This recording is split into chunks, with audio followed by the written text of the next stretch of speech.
Olá, queridos e queridas, frequentadores e frequentadoras do Centro Espírita SEEB. Hoje, em particular, numa tarde de sábado, estaremos falando sobre o tema que foi nos sugerido pela casa do livro Reforma Íntima Sem Martírio, da Lavra Mediúnica do Vanderlei, do Espírito Hermance do Fogo.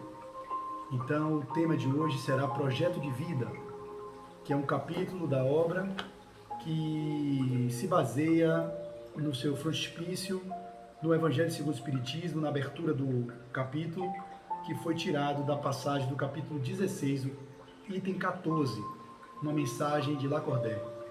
E nós hoje, para iniciarmos o trabalho, faremos uma prece para nos ambientarmos, nos aquietarmos e abrirmos os canais de conexão com aqueles benfeitores que nos auxiliam nessa tarefa de divulgação da doutrina espírita. Então, fechemos os olhos, ouçamos a música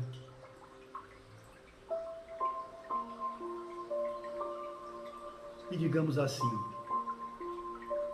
Divino Mestre Jesus, amigo, companheiro inseparável de todas as horas, estamos aqui mais uma vez reunidos em Teu nome,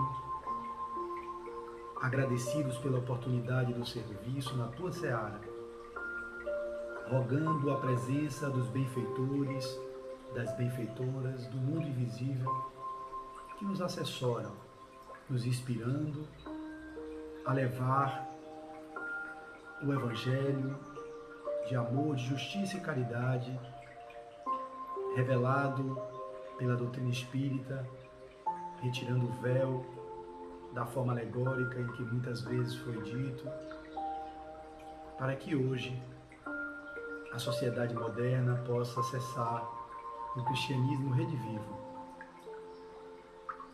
de modo a que possamos nos transformar, nos melhorar e caminhar para o mais da nossa existência. A certeza do Teu amparo, damos por iniciados os trabalhos da tarde de hoje. Que os espíritos amigos desta casa nos envolva nas vibrações de paz e de harmonia. Que assim seja, Senhor.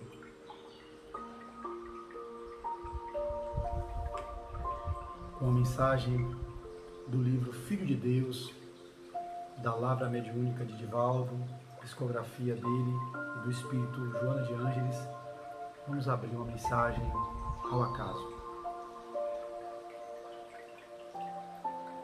Perdoa-te.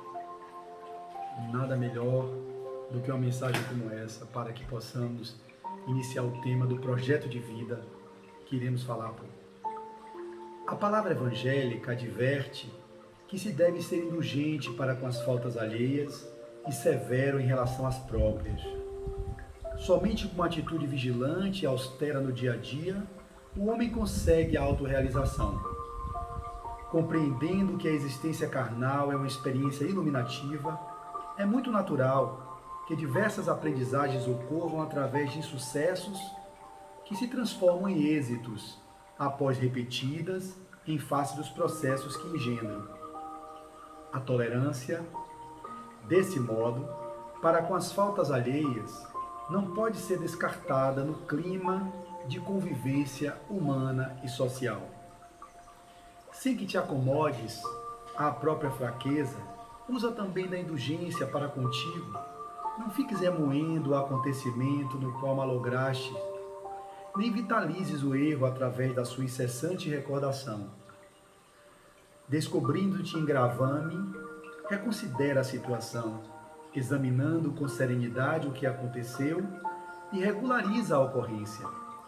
És discípulo da vida em constante crescimento.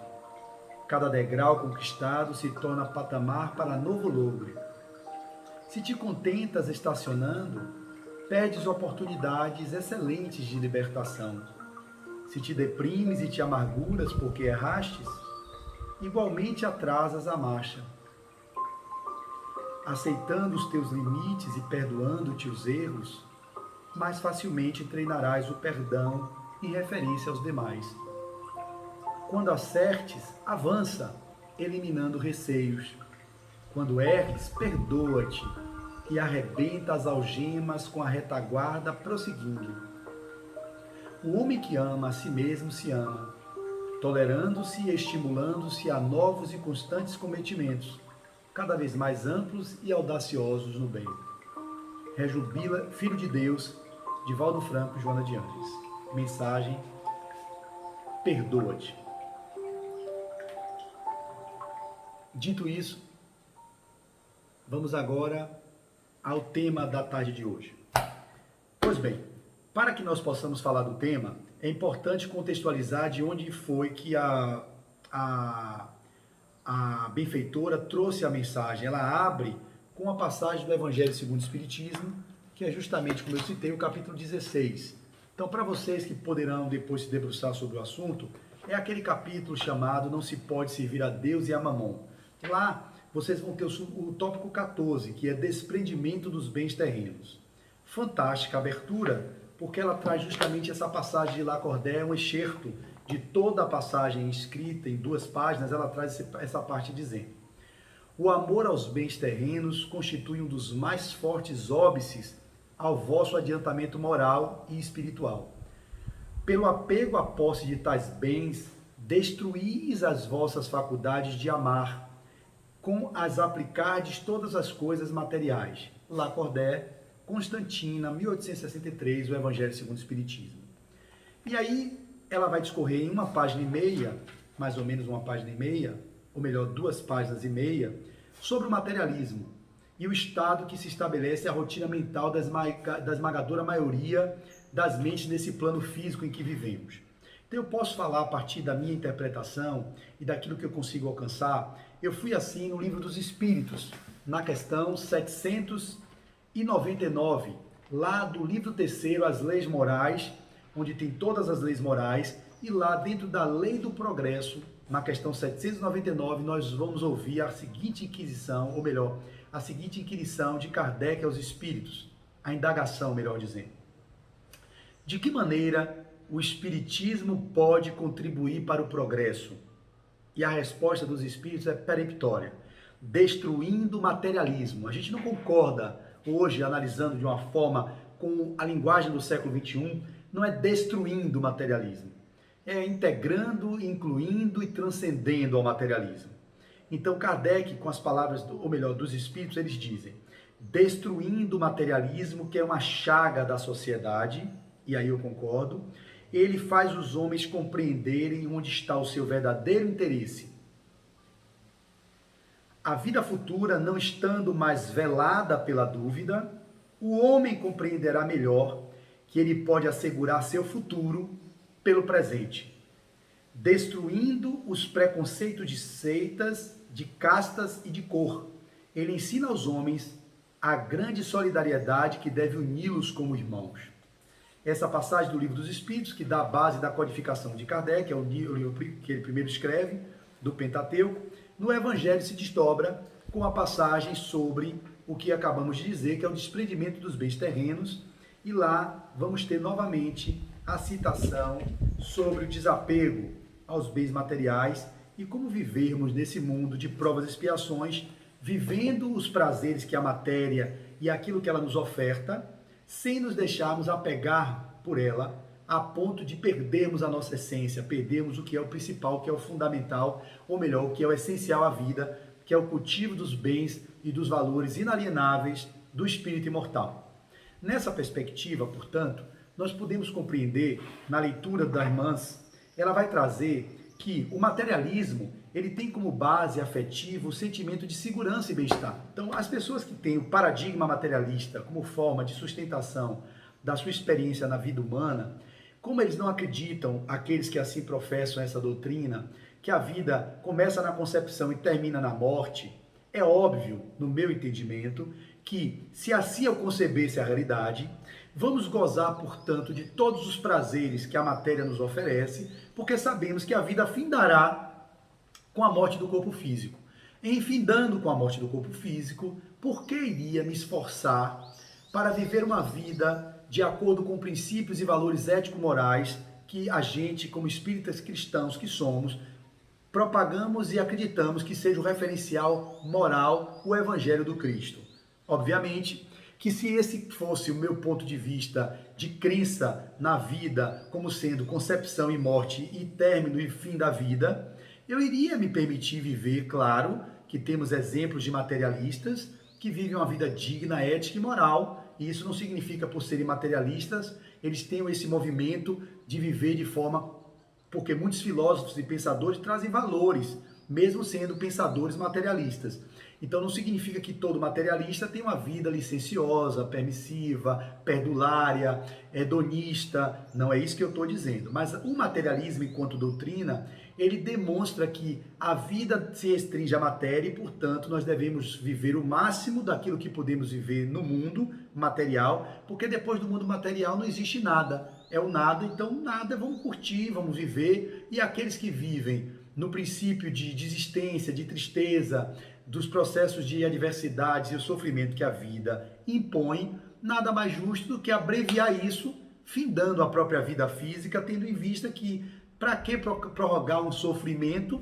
Para que eu vou viver mais esse calvário que algumas pessoas podem viver e achar que a vida acaba com a morte do corpo físico? Eu vou logo destruir esse corpo, porque eu destruo meu sofrimento e acabando com a vida física eu acabo com a dor, e que é um ledo engano, porque acabar a vida física não significa acabar a vida da alma, porque nós nunca terminamos com a vida não cessa. Entramos em corpos, saímos de corpos, mas nunca saímos da vida, porque a vida é única. Então, o paradigma materialista vai levar muitas pessoas desavisadas, despreparadas, a crerem que é melhor findar as dores do corpo com as dores da alma, ou melhor, a dor que vive emocional, afetiva, relacional, porque assim eu posso, portanto, acabar e sanar meu sofrimento. E é um engano, como eu falei há pouco.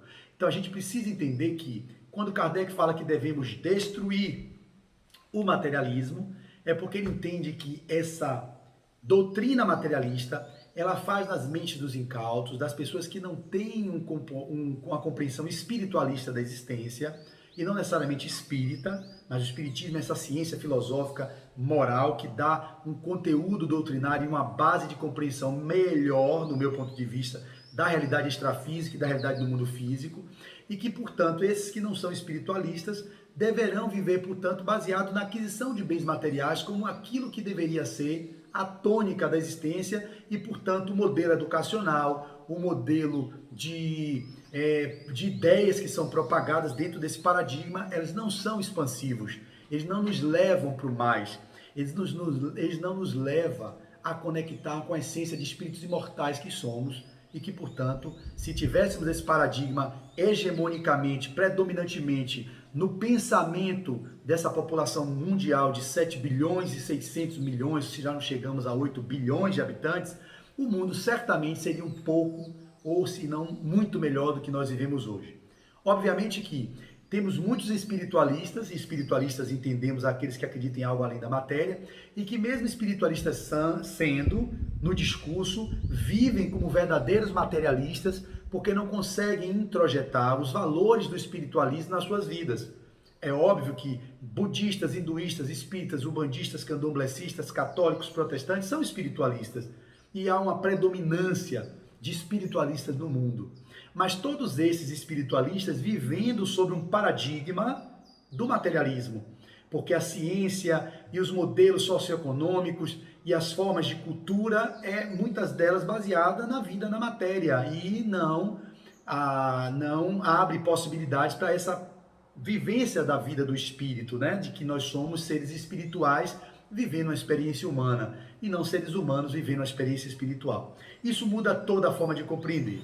Então, quando a Hermance Dufour vai dizer que os reflexos mais conhecidos desses vínculos afetivos com a vida material são a dependência e o medo, respectivamente. Se nós acreditamos que a vida termina com a morte do corpo, nós vamos ter um movimento de amedrontamento e de uma dependência de se sustentar no ter em detrimento do ser.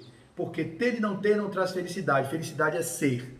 É preciso ter na vida do mundo para sobreviver, para se alimentar, para se locomover, para ter uma boa moradia. Nós não somos apologistas da pobreza e do descaso, como aqui no Evangelho também é dito numa passagem do que os bens materiais eles são necessários e é um trecho que eu marquei, deixa eu ver se é aqui.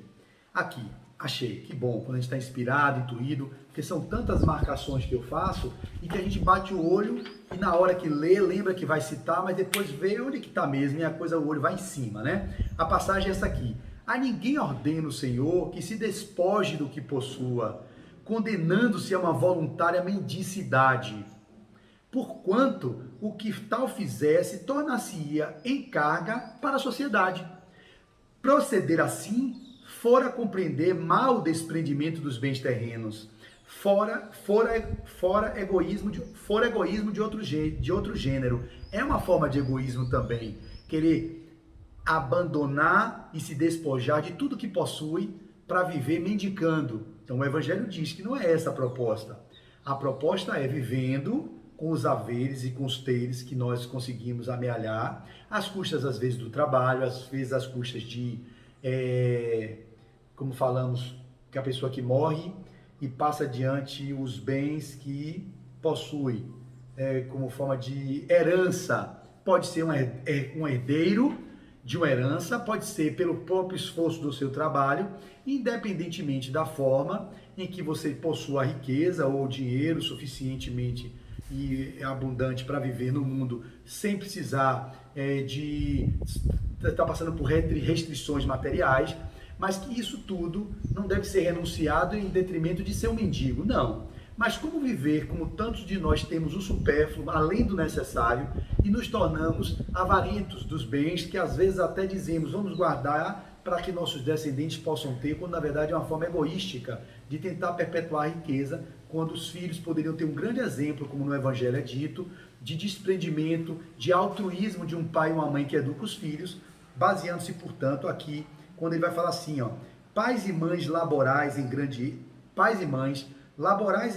erro, se credes que desse modo granjeais maior afeição dos vossos filhos, ensinando-lhes a ser egoístas para com os outros, ensinai-lhes a sê-lo para com vós mesmos.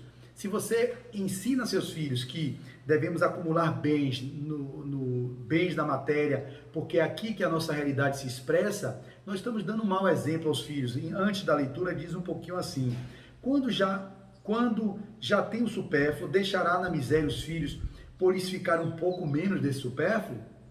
Não será antes dar-lhe uma lição de egoísmo e endurecer-lhes o coração?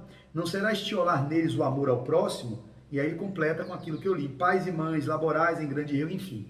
Então esse ensinamento de uma vivência materialista, de apego aos bens materiais, faz com que essa sociedade seja utilitarista, hedonista, individualista, egoísta, e nós não possamos desenvolver aquelas virtudes que o Evangelho nos ensina, que é o altruísmo, que é a fraternidade, que é a solidariedade, que é a capacidade de ser caridosos com a benevolência para com todos, a indulgência para com as faltas alheias e o perdão às ofensas, como aqui na mensagem do Filho de Deus, perdoa-te, que o perdão é perdoando a nós mesmos, poderemos assim perdoar ao próximo e vivermos nessa realidade, convivendo com as diferenças, sem os preconceitos, como está aqui, de castas, sem, como está no livro dos Espíritos, destruindo sim os preconceitos de seitas, de castas e de cor, que vai ensinar aos homens, portanto, a grande solidariedade que deve unir-nos como irmãos.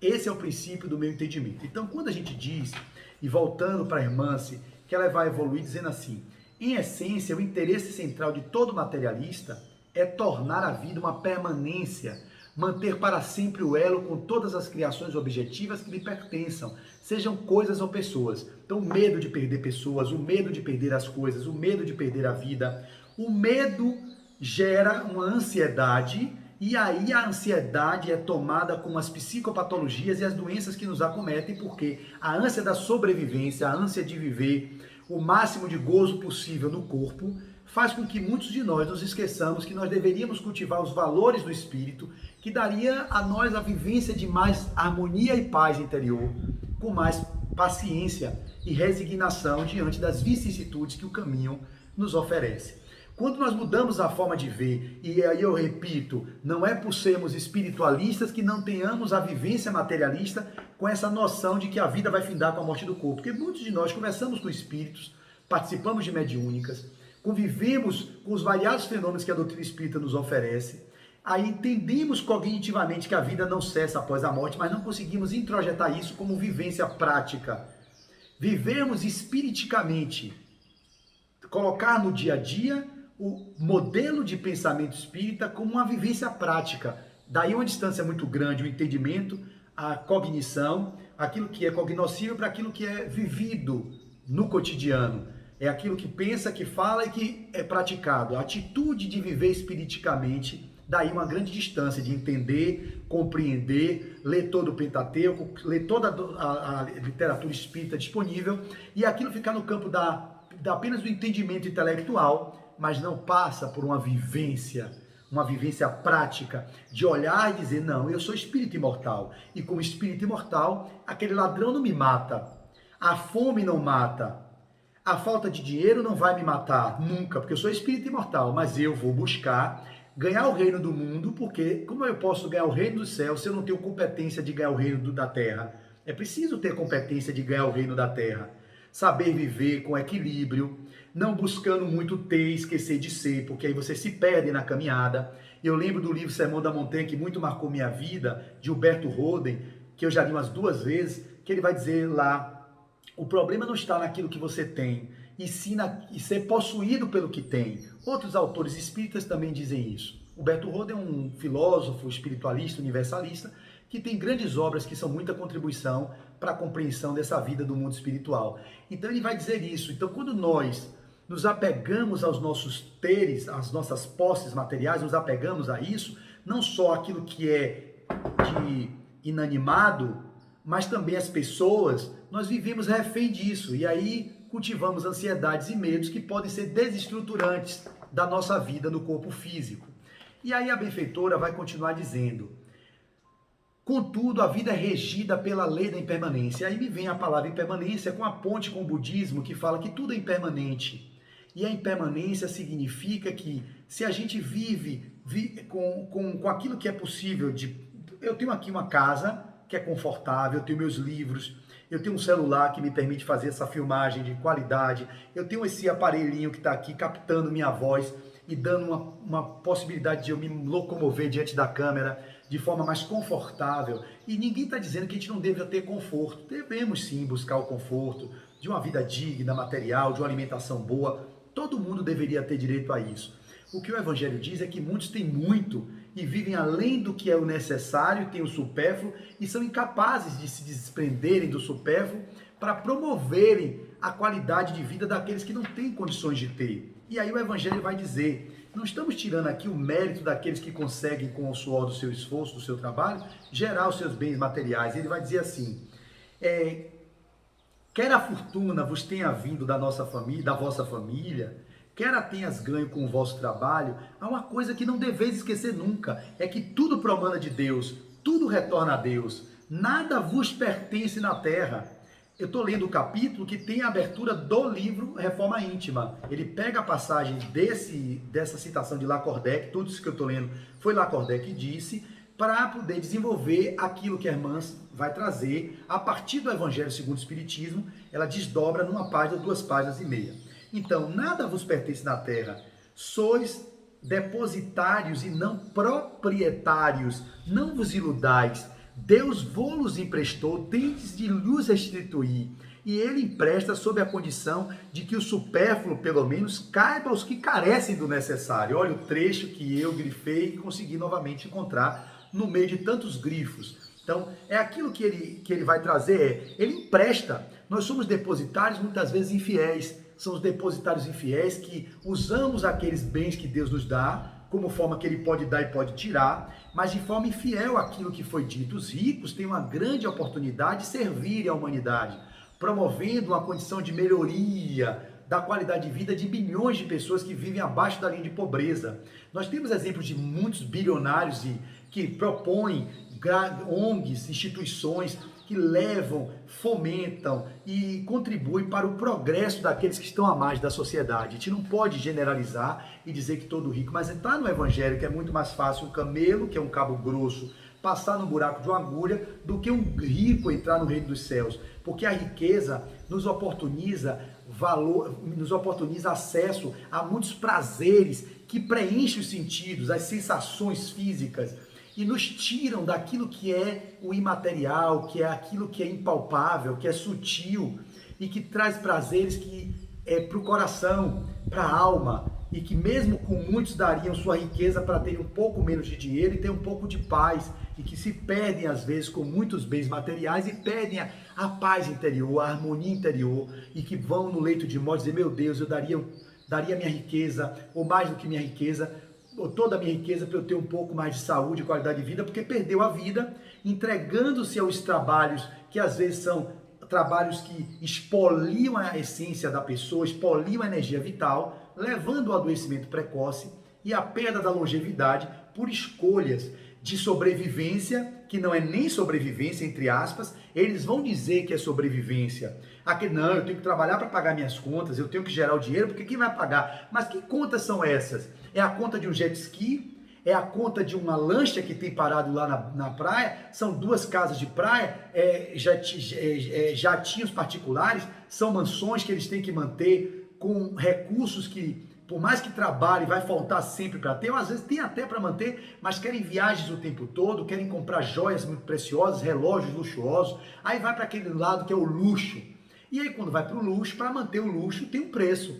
É o preço da proteção, é o medo que o ladrão roube, é a segurança dos seus familiares, é a proteção da família com carros blindados e muitas outras coisas. Estou falando no nível de pessoas muito ricas. É óbvio que temos pessoas bilionárias, milionárias, e temos pessoas que são da classe média e são as outras classes. Mas falando desses bilionários, para trazer também para os que são milionários, que têm recursos, que a sociedade não é feita mais de bilionários, né? O dinheiro, toda a riqueza do mundo está na mão de 5% da população mundial. Isso é brincadeira. Toda a riqueza do mundo está na mão de 5%, mais ou menos, se eu não estou enganado, da população mundial. Isso é um absurdo, porque eles têm direito a ter dinheiro, mas como seria esse dinheiro ser um recurso que não fosse um depositário fiel, que fosse de promotor para aqueles que carecem do necessário?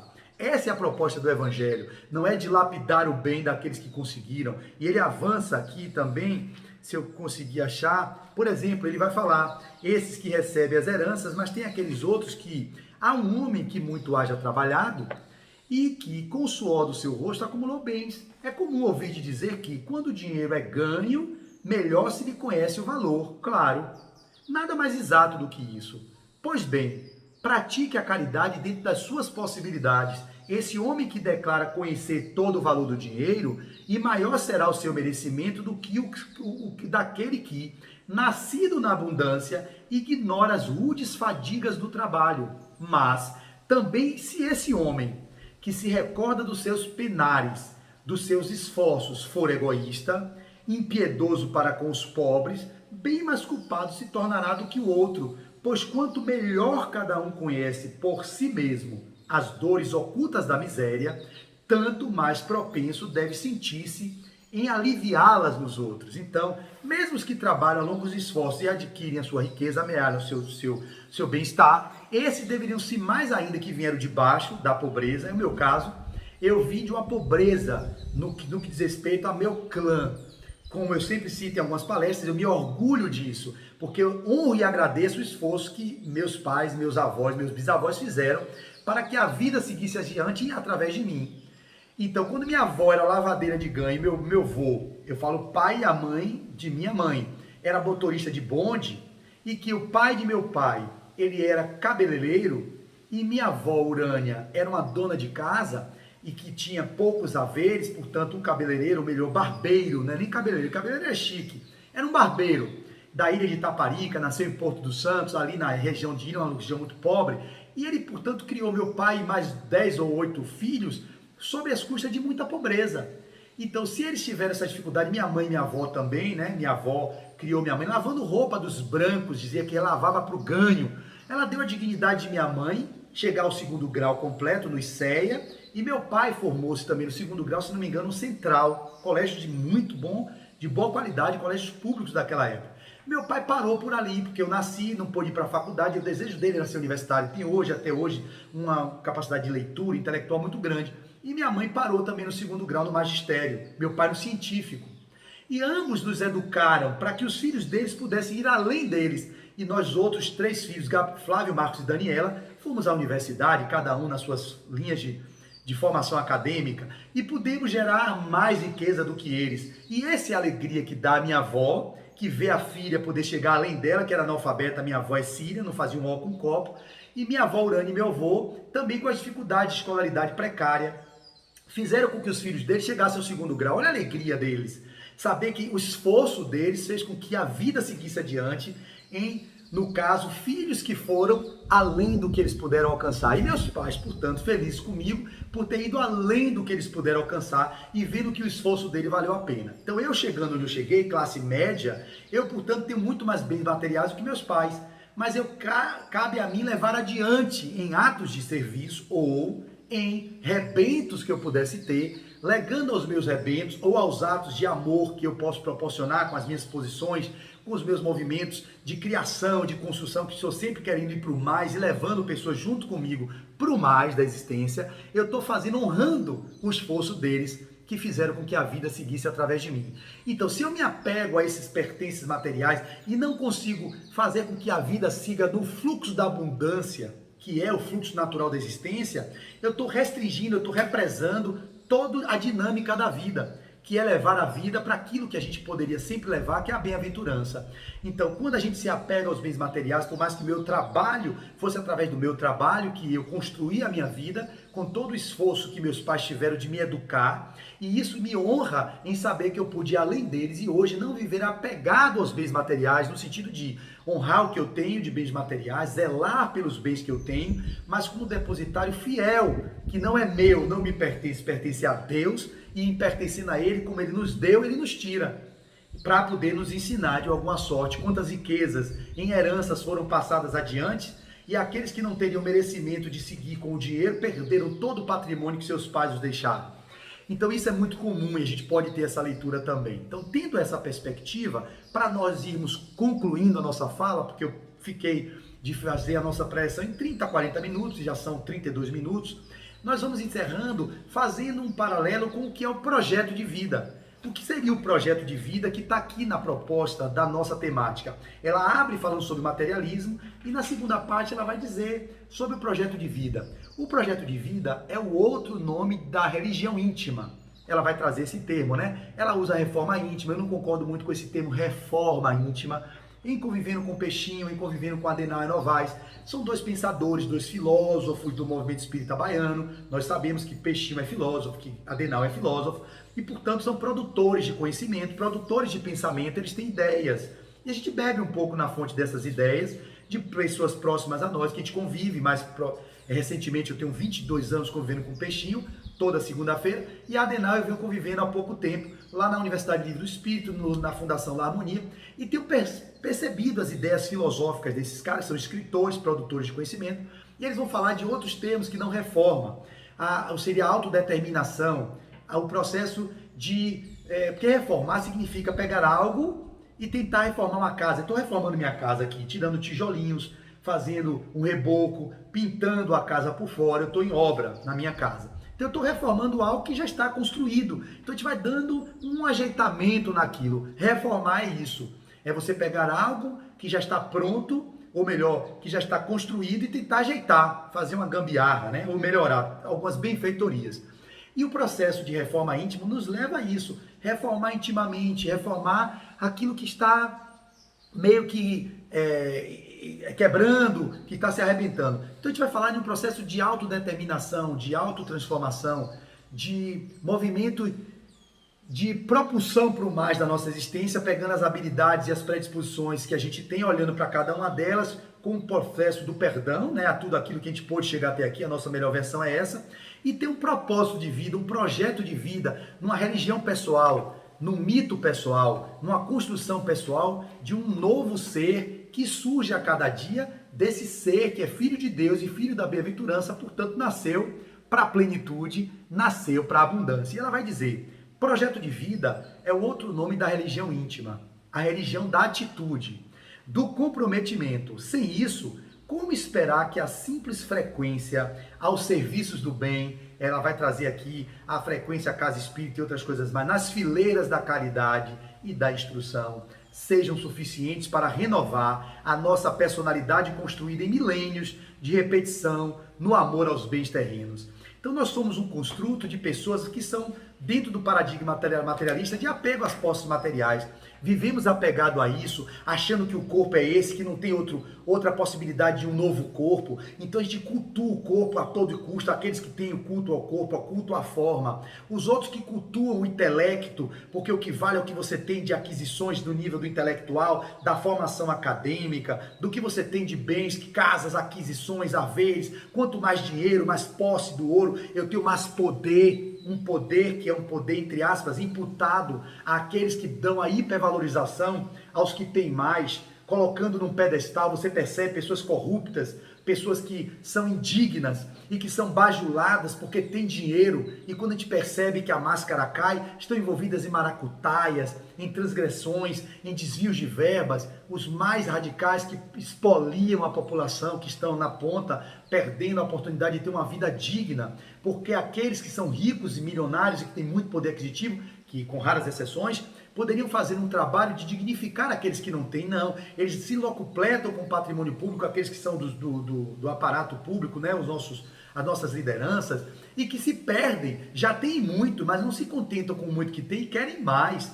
E aí se comprometem com a lei de amor, de justiça e de caridade e não entendem por que os perrengues que virão. Mas como eles são materialistas, vivem dentro do paradigma materialista, eles vão acreditar que a vida acaba com a morte, então deixa eu gozar ao máximo o possível que eu possa ter, adquirir, viajar, passear, comer as melhores comidas, os melhores vinhos, as melhores bebidas, os relógios, os ouros, e aí se vestem desse ouro que é perecível e se esquecem dos valores inalienáveis do espírito imortal, os valores que vão ser, que a traça não vai corroer, o ladrão não vai roubar, e que você levará adiante pós-mortem do corpo físico na sua vida de espírito imortal. Então o projeto de vida, qual é o projeto de vida que estamos fazendo?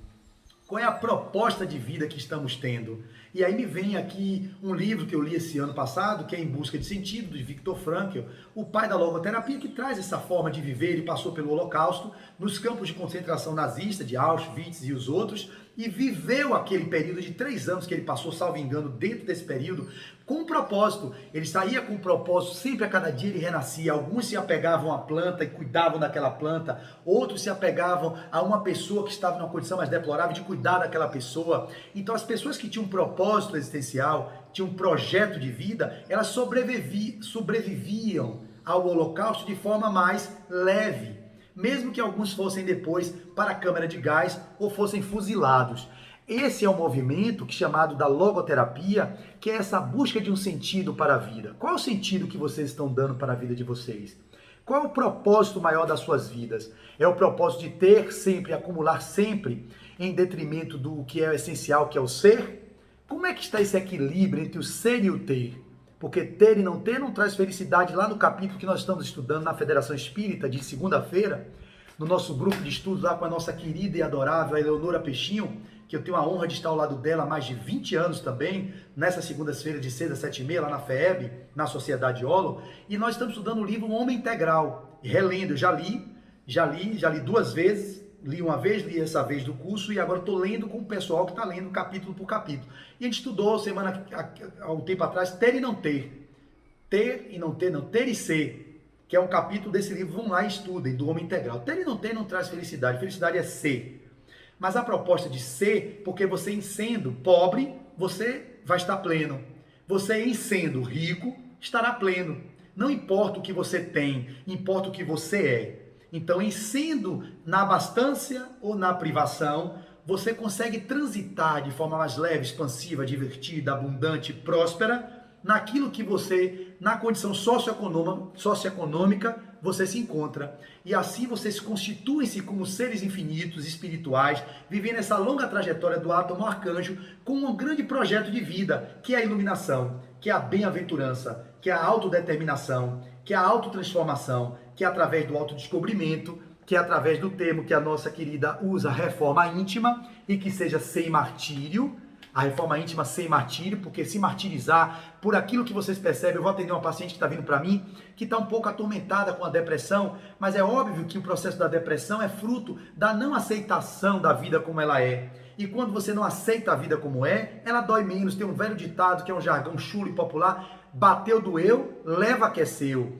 Aceita que dói menos. Aceitação significa resignação proativa. É aceitar de forma não passiva, de forma ativa, para o mais sempre da nossa existência. Então, em finalizando, 40 minutos agora, ela vai dizer: e um projeto de mudança espiritual não será tarefa infantil de traçar não será tarefa infantil de traçar metas imediatistas de fácil alcance para causar-nos a sensação de que nos aprimoramos com rapidez, mas sim o resultado do esforço pessoal em sacrificar-se por ideais que motivem o nosso progresso e que, a um só tempo, constituam a segurança contra o desânimo e a invigilância. É o propósito de ser perseverantes até o final, não até o meio do caminho. E nesse movimento, portanto, ela termina: evitemos assim confundir a simples adesão a práticas doutrinárias ou ainda o acúmulo de cultura espiritual como sendo iluminação e adiantamento, quando nada mais são que estímulos valorosos para o crescimento. Lembremos que só terão valor real na nossa libertação se deles soubermos extrair a parte essencial que nos compete interiorizar no fortalecimento de nosso projeto de vida no bem. E aí ela termina: Lacordaire é muito lúcido ao afirmar que destruímos as faculdades de amar quando as reduzimos aos bens materiais. O cultivo da paixão ao adiamento espiritual é a solução para todos os problemas da humanidade terrena e o único caminho para um mundo melhor. Quando aprendemos isso, verificamos que a existência, mesmo que salpicada de problemas e dores, tem luz e vida, porque plantamos na intimidade a semente imperecível do idealismo superior, o qual ninguém pode nos roubar.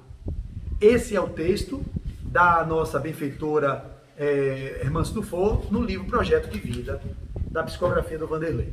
Nesse sentido, eu vou terminando nossa fala por aqui, deixando para vocês uma reflexão através de uma história que cabe hoje ser narrada. E eu narro em vários momentos das minhas preleções doutrinárias. E hoje ela é bem cabível. 42 minutos de preleção é um tempo razoável para não cansar aqueles que nos ouvem. Então eu termino com a história de um livro que eu não li lá na adolescência, que é um best-seller, Paulo Coelho, O Alquimista, que eu li agora tem uma semana. E a história é muito interessante do ser chamado Santiago. Ele faz uma saga de lá da Espanha até as pirâmides da Índia. Eu não vou contar e não vou fazer spoiler, porque vocês podem não ter lido, mas é um dos livros mais lidos no mundo, ficou durante 500 e poucas semanas no best-seller número 1 da lista do New York Times. É um livro que a gente pode dizer que é água com açúcar para aqueles que têm um certo preconceito com as obras de Paulo Coelho. Eu acho que todo mundo tem contribuições maiores ou menores, a gente pode tirar alguma coisa de valor, e essa obra trouxe valores sim. E é lá que está essa história que eu narrava e sempre narrei, sabendo que era dele, mas nunca citei a fonte, porque agora eu tenho certeza que é lá, porque eu acabei de ler o livro e vi a história narrada lá dentro desse livro. A história é mais ou menos ao sabor da minha própria emoção, e aqui eu concluo, e essa nossa finalização, e portanto é a nossa oração de encerramento, com essa mensagem, fica aqui como se fosse uma oração. Vocês aí que estarão ouvindo podem silenciar depois, eu faço um pouquinho de silêncio, e ao final da história eu posso fazer uma prece rogando a Deus e aos benfeitores que nos amparem na nossa trajetória em 2021. Mas a história é a seguinte: era um jovem que estava buscando a felicidade, que estava buscando a plenitude, estava sofrendo, foi ao seu pai e pediu a ele orientações de como fazer para alcançar a tão sonhada bem-aventurança, a tão sonhada felicidade, a tão sonhada iluminação, como fazer para que ele pudesse viver nesse mundo, ao mesmo tempo sem viver as agruras só do mundo, sem ter uma perspectiva de um vir a ser, de um propósito maior, que não fosse apenas as aquisições de bens materiais, de vida acadêmica, de construção daquilo que o pai proporcionava, que ele estava infeliz com aquilo. Aqui é o sabor da minha emoção, eu estou colocando alguns adendos na história para ilustrar. Mas a história é mais ou menos assim: ele pede ao pai uma instrução sobre como caminhar para encontrar a tão sonhada iluminação. E o pai fala que ele procure um sábio que medita no deserto, e sempre o deserto das nossas existências, que lá ele poderia orientá-lo. O jovem faz o seu périplo através do deserto e chega até o sábio. Ao chegar com esse sábio, ele pergunta: eu estou aqui, meu amigo, porque meu pai recomendou, mestre, que eu viesse até você, para que você me orientasse, o senhor me orientasse como chegar ao caminho da felicidade, como eu posso alcançar a plenitude do ser, como eu posso alcançar a minha iluminação. Ele: sim, eu posso lhe atender daqui a 2 horas que eu estou aqui atendendo as pessoas. E o sábio, feliz, jovial, alegre, sorridente, brincando com crianças e com outras pessoas, mandou que ele fizesse uma tarefa que fosse conduzir uma colher com óleo que estava na colher, que ele pudesse levar aquela colher através do seu ashrama, ou do seu eremitério, ou do seu templo, da sua estrutura lá que eles viviam na Índia, para que eles pudessem voltar em 2 horas. O jovem foi com a colher, levando o óleo. 2 horas depois retornou e entregou ao sábio: aqui, fiz a tarefa, agora me diga como encontrar a felicidade, ou a plenitude, ou a iluminação. O velho sábio disse: não, você concluiu a tarefa, o óleo está aqui, não derramou uma gota, mas é preciso que você tenha... É possível que você não tenha percebido o que tinha no meu castelo. Você percebeu o que tinha? Não, eu só fiquei atento ao óleo. Ok, você não viu os jardins suspensos? Você não viu os vasos da dinastia Ming? Você não viu meus tapetes persas caríssimos que eu comprei? Você não viu o lago artificial que eu criei? Você não viu os peixes exóticos? Você não viu tudo isso que tinha no meu ashrama? Ele disse: não vi. Então refaz o caminho e retorne daqui a 2 horas e você terá tempo suficiente para apreciar tudo isso com o óleo na mão. Ele voltou para o caminho com o óleo na mão e aí começou a olhar todas as prazeres, as belezas daquele castelo, ficou encantado, inebriado com aquilo. Ao retornar, mestre ficou totalmente entusiasmado. O que é isso? Quanta beleza você traz no seu castelo? Como pode a gente viver no mundo sem ter acesso a essas belezas? E o mestre disse assim: muito bem, jovem, percebestes agora com os outros olhos aquilo que eu construí ao longo da minha trajetória de monge, de meditador, e tenho essa coisa tão bela que eu pude construir com aquilo que a matéria pode nos oferecer. E o jovem falou assim: pois bem, mestre, e agora como é que eu faço para encontrar felicidade? Ele falou: aí que está o grande problema, jovem. Você fizeste o caminho, mas percebas, cadê o óleo que estava na colher? O jovem se deu conta que o óleo havia caído.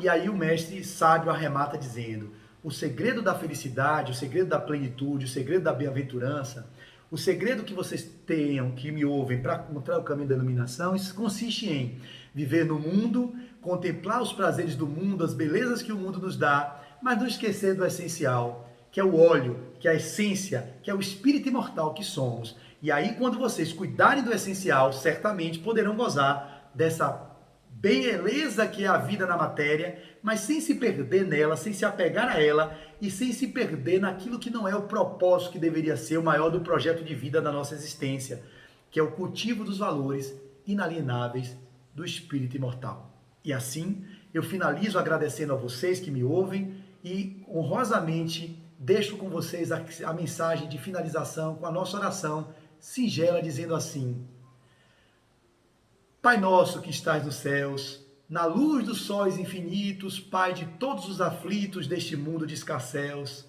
santificado, Senhor, seja o teu santo nome sublime, que em todo o universo exprime concórdia, ternura e amor. Venha a nós o teu reino de amor e de bondade, de paz e de claridade na estrada da redenção. Cumpra-se o teu mandamento, Senhor, que não vacila nem erra, nos céus como em toda a terra, de luta e de sofrimento. Evita-nos todo o mal, dá-nos o pão do caminho, feito na luz do carinho do pão espiritual. Perdoa-nos, meu Senhor, os débitos tenebrosos, de passados escabrosos, de iniquidades e de dores. Auxilia-nos também nos sentimentos cristãos a amar aos nossos irmãos que vivem longe do bem. Com a proteção de Jesus, livra a nossa alma do erro sob o mundo de desterro, distante da tua cruz. Que a nossa ideal igreja seja o altar da caridade, onde se faça a vontade do teu amor. Assim seja, Senhor. Glória a Deus nas alturas e paz na terra aos homens e mulheres de boa vontade. Que Deus seja louvado. Que assim seja, Senhor. Muita paz a todos. Fiquem com Deus e até a próxima.